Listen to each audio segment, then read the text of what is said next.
Thanks for joining us. If you are a guest, please visit our website, abundantlifebaltimore.com/contact. There, you can submit a prayer request, sign up for a personal Bible study or small group, and fill out a Connect form. All of these avenues are just better ways we can connect with you.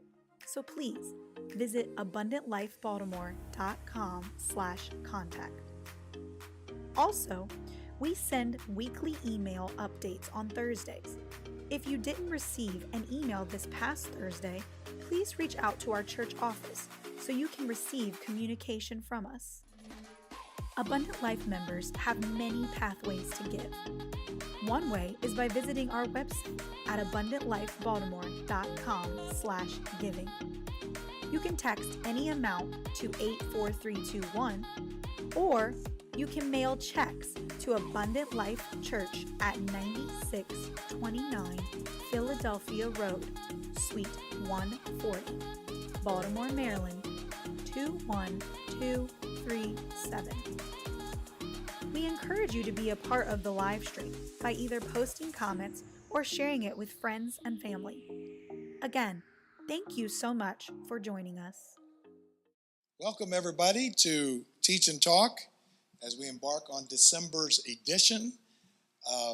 Great to have Christina here with me, and we're only going to be doing this for the next 2 weeks because of the holidays, and we're talking about unwrapping gifts. I know that's what we've been speaking on Sundays, but I thought we would do a little Sunday rewind and give you a chance to actually unpack and talk about some of these important truths in your community groups. And so, obviously, when we talk about unwrapping gifts, we're not talking about literally unwrapping those, but we are talking about, let's unpack the concept of gifts, and particularly giving and receiving. So, you ready to dive into it? I am. Is your voice warmed up? Yes, sir. Very good. By the way, for bonus points, did anybody notice that we matched today? Well, guess what? We did not plan that. It just happened, and I just think we look adorable. Okay, so, all right, we got to begin. So what I want to do is talk about the three major points that we discussed this past Sunday. And of course, in particular, we're talking about the theology of giving and receiving. The first thing that we need to understand is that gift giving is a thermometer of the soul. Obviously, a thermometer is that measuring or indicator of your temperature. So giving can reveal the truth whether our possessions possess us or not. So when you give something away, how big of a deal is that? Remember, we talked about that. Secondly, giving reveals whether we can truly love. True love gives freely. It gives unconditionally with no strings attached. I think a lot of times when we talk about this ability to give, we think in terms of stinginess. You know, I can't release this. I want it for myself. And it certainly is an aspect that we have to talk about because there is that problem. But I think we have to also look at another facet of that, and that sometimes maybe we're unwilling to give because what we have to give seems insignificant to us. Okay, talk about that. I'm ashamed. I think that it has little value.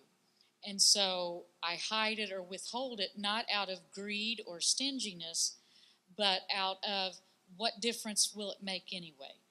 And in the process, we rob others of what we have to share because of our shame over what we do, or maybe I should say what we don't have to share. That's powerful. So my perceived little insignificant thing, that shortchanges the other person. Very good. So these are things we're talking about where they are checking your spiritual temperature when it comes to gift giving. But also, gift receiving is a thermometer of the soul. And so it checks your spiritual temperature, your spiritual well-being. So the questions we're asking is, are there times where you're reluctant to actually receive a gift? Or maybe even refuse giving a gift? And that could be because you want to be independent, or you're afraid that I'm obligated to you. And all of those things will actually help us gauge where we are on this gift receiving. Just as much as stinginess blocks or prohibits the flow of this giving and receiving, we have to realize that also having trouble receiving can block the joy of that process just as much. And, I was thinking, what are reasons that we would have trouble receiving? I mean, in our base nature, most people would think, why wouldn't I? Give me. Yeah, absolutely, yeah. But I do and have seen and have experienced times where it's been difficult to receive. Well, break it down, and I'd love for you guys to jot some of these things down. I think they're excellent. What are some trouble areas that... Well, I tried to think of some things, and I don't know that it's all inclusive, or there may be offshoots. Some of these correlate with each other, and there may be other trails that you could take from this that have their own little nuances. But one thing is, we're too prideful. Okay, prideful. We just think maybe that somebody's thinking less of us or sees us in need, and so I don't want to accept that. Another is that we do have trouble owning our need. We think erroneously that it's the measure of who we are, and it marginalizes who we are because we have a need, and so we can't own that. We've got to pretend that we don't have it. Another reason may be that we arrogantly assume that others can't supply what we need. Okay. I'm struggling with something, and somebody comes to try to offer wisdom or to give time to help me, and I want to reject it because, well, they're not going to be able to figure out what I need, and we assume that they can't help in that area. Another is our need, and it may fall into that pride issue or not being able to own our need, but we have this desire to appear self-reliant, that I don't need anybody. Right. You let me do my own thing. And then we touched on this even in regards to giving, but in receiving, we can also feel ashamed in our neediness. That, a lot of times it's not even a fault of our own. It's not something we've done. It's life and the way things happen, but somehow we own a shame and feel like that it's our fault that we're here, and it's embarrassing, and so we don't want to acknowledge that or to receive that because it makes us seem less. Absolutely. That's some great stuff, and maybe some seed for you all to talk here in just a few minutes about that. I told that story Sunday about Sister O'Gara, the lady in your church when you were a child that had just that little trailer and had basically nothing in this life, but continually gave. But I thought it was interesting, a little insight you had about that when your dad was saying, no, I can't receive that from you. She said, you're going to steal my blessing. But share with us another thought about that. Well, our motive any time to reject it is we knew how little she had, and we did not want to pull from her resources. We wanted her to be protected, to have all she needed. But it dawned on me that our refusal could have been interpreted that we were marginalizing her and what she had to offer, what she had to share.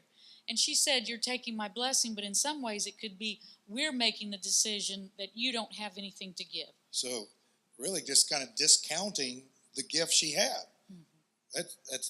These are excellent things for us to kind of ponder when we're talking about gift receiving is a thermometer of our soul.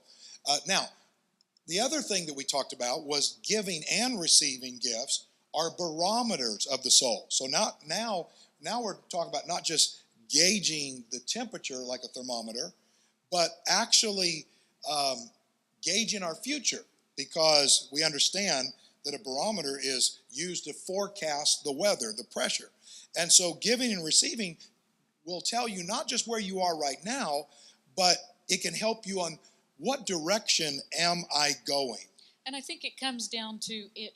We look at patterns too, and we have to understand that a single action can't,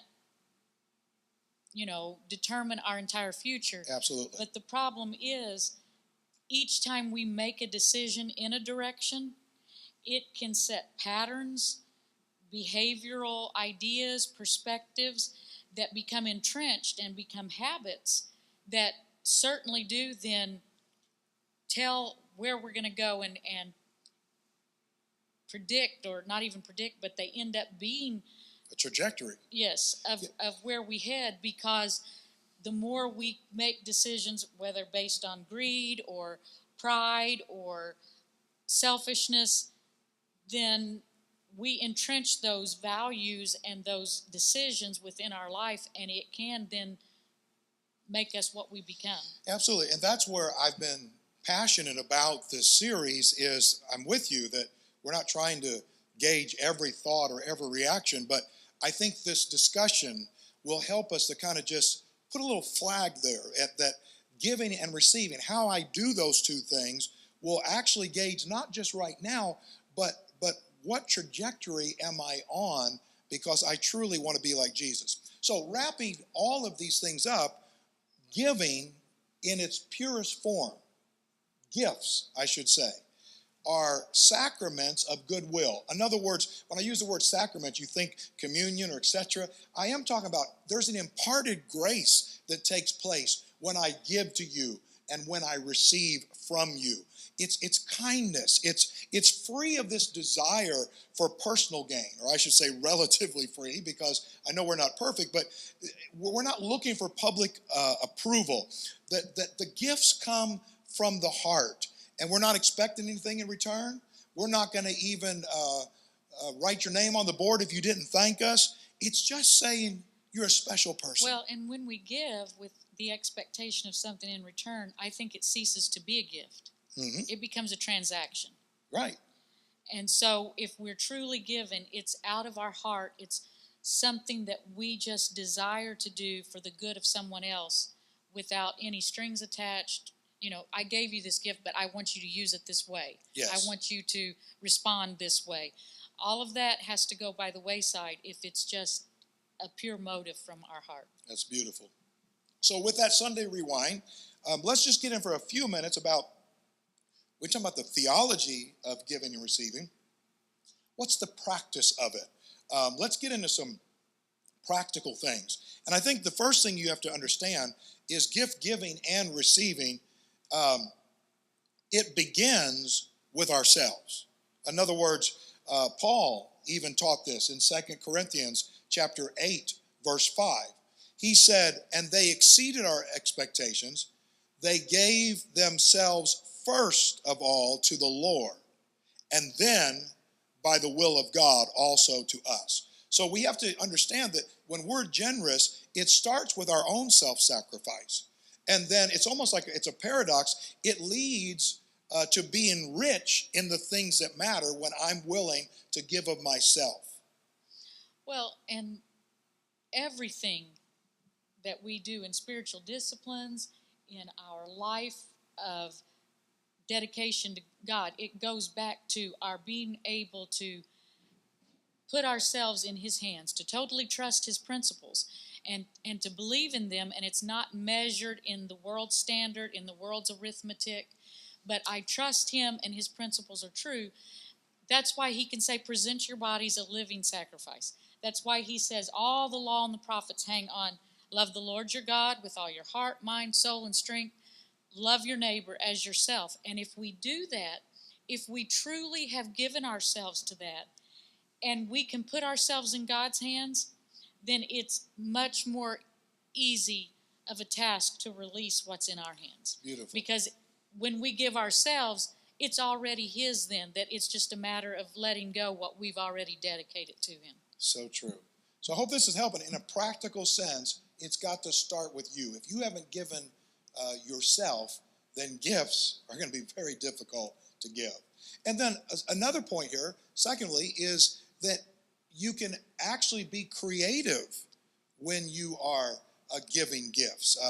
time is one of the most valuable gifts that you could give somebody. And we think so much in monetary or materialistic ways, but when we're giving our time, or when we are being creative with what we're giving, I think we need to get out of this. Was your gift $25? Okay, mine was, and let's just get real. There's a place for equity, but there's sometimes like, well, I'm gonna stick another $5 in here. I mean, can you help me here? We can be creative, and it doesn't matter that it's all materialistic. It comes back to that gift, that not only does the giver have to give with no expectations, but the receiver has to receive the spirit and heart. Oh, yeah. And not have calculations of, that's good, what did this cost? How much do they think the estimation? It comes from the heart, and people have different abilities, capacities to give. We've got to read the motive and the feeling behind it.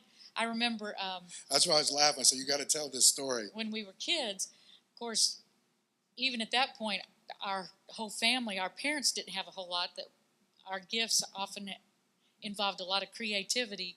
But my brother so badly wanted to give. And he had in his room, I mean, it wasn't even really what you'd call a desk. It was just a little chest or just one drawer little thing. But he called that his desk. And he wanted to give so badly that he went and found a pair of scissors in his drawer, and he wrapped it up for somebody, and then he found something else in there and wrapped it up. And we got amused because he wanted to give so bad. So we received the gift knowing what was in his heart. But then a few hours later, he's come back, can I borrow that I just gave you?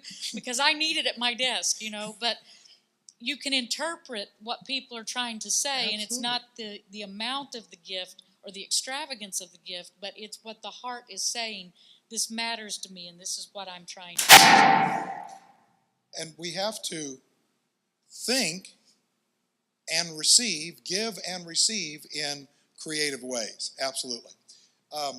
There's another thing I wanted to share as far as a practical way, is we continue to work on being able to do these things cheerfully and with spontaneity, that I think we're most godlike when we're less calculated and reciprocal and contractual that you talked about, or with ulterior motives. It's just this just because thing that's so important.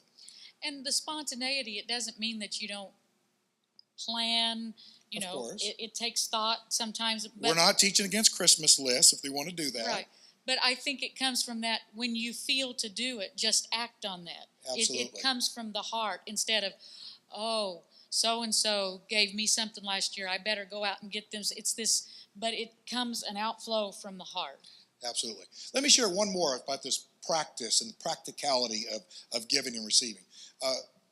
Let's look particularly about receiving, that we can turn this receiving as usually it's harder than giving in a lot of ways. I know we've talked about that, but we can actually turn that into prayer for gratitude to God, and this joy that we talked about of giving, that when we receive properly, it's gratitude to God for what He has given, and it frees us from this unhealthy sense of obligation to the donor. Philippians chapter 4, verse 18. I want to support what I'm trying to say here. Paul, he understood that each gift was something that he received from somebody, but he gave praise to God for it. Philippians chapter 4, verse 18. He said, I have received full payment and have more than enough. I am amply supplied now that I've received from Epaphroditus the gifts you sent. Now watch this. Those gifts, are a fragrant offering, an acceptable sacrifice, pleasing to God. So that when we give and receive from one another, Paul said, I got the gift, but I'm giving praise. It's going up to God. Well, and sometimes we think of operating spiritually, things that are offered to God are spiritual gifts and spiritual disciplines. But if we can understand that when we interact as a community and we give of ourselves or give material things to people that we care for, that we love, or maybe that we have trouble loving, but we know that there's a need there, that we can recognize this is God and His plan operating in one another. Absolutely. And it's a gift to Him. But maybe we struggle. I just felt like the Lord spoke to me Sunday to say that maybe sometimes we struggle because we can't even see that as a gift from God because we struggle receiving gifts from God. I think sometimes we become painfully aware of my gift to Him in comparison of the gift He gave to me. Yes. And even when I'm praying or appealing for His help in my struggles, gifts from Him, Lord, I need you. I struggle with owning His great desire to help me because I compare my failures, my lack of giving, and keeping. I keep trying to make up the ground compared to what His gift is to me and what I'm able to reciprocate to Him. And so even though I'm praying, God help me, I need you, and I still struggle receiving that or believing that He wants to help because I can see through human lens, and I that transaction, well, I haven't really given Him everything He's given to me already, so how could He want to give something to me when I'm already in a deficit? Mm-hmm. And if we can't receive that from our Heavenly Father, then how much more can that translate that then we can't receive from others and see that it's God wanting to give within His people, within the body? That's so good. I love it. Well, I'm looking forward to giving them the opportunity to be able to discuss. This was intentional that I'm preaching on Sundays, but I just really felt like it's going to go to another level as they begin to share one another their journeys and our struggles, etc. So just at the end of the day, giving and receiving, it really tells us as much about our spirituality as our prayer life, because they're a reflection of each other. And this giving and receiving is really a big deal. As we close, I'll relate a true story that I read some time back, and it was the story of a family that had 3 or 4 children, but the father had passed away. And it was in an era and time when women weren't in the workforce as much, and so this widow mother was trying to provide for her family by taking in, washing, ironing, things that were more common in that day for a woman to do. And at their church, they announced that there was going to be a drive that they were asking people to give food or whatever they had to help a needy family in their community. And so this family went home and began to discuss, what can we do to make a difference? Wow. And they often had meals that consisted of potatoes. You could get a lot of potatoes for a cheap price. And so each meal they would put one less potato in the pot and set it aside for this needy family.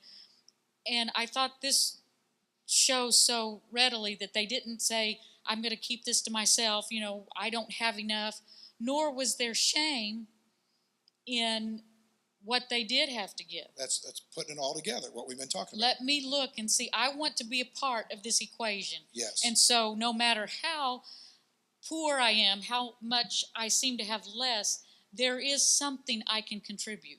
And so let's look at it and talk about what I can do. So they saved what they could of their meager provisions and went and presented it at the church, gave it, and were so thankful that they could be a part of helping someone in need. And it was quite a surprise to them. The evening that was supposed to be given out, there was a knock on the door, and everything that had been collected was brought to them. Wow. They didn't really see themselves as the needy family, but they found a way to, how can I give?